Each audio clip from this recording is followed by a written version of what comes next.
Do you want to know how you can edit site notifications on Onlyfans?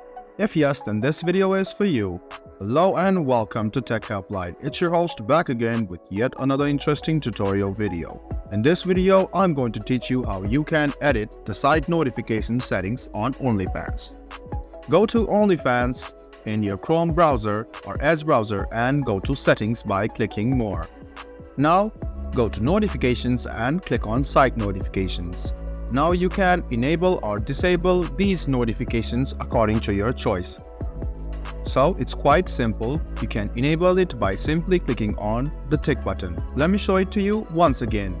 Go to More and then click Settings. Now click Notifications and go to the Site Notifications. And this way you can edit the site notifications in Onlyfans. I hope this video was helpful for you. If you still have any kind of confusion, please do mention us on the comment section down below. Like the video, subscribe to the channel and do hit the bell button for more. Hope to see you in the next video as well. Until then, goodbye, take care and make sure you enjoy.